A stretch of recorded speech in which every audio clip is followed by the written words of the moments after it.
If you're lazy like me and love brown sugar boba but cares about the taste, freshness, and the texture, then you will love what I got from Costco. I actually tested it out before filming, and the boba tasted nice and chewy just like the milk tea shops. It's definitely a 10 out of 10.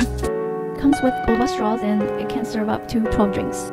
You only need to microwave for 45 seconds.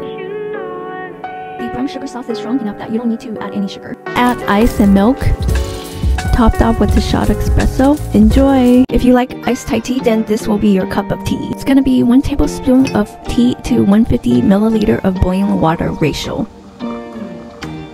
Let it steep for at least 3 minutes. First, you add brown sugar boba to the glass. Then add ice cubes to the top. And finish off with butterfly pea tea and 2 tablespoons of half and half.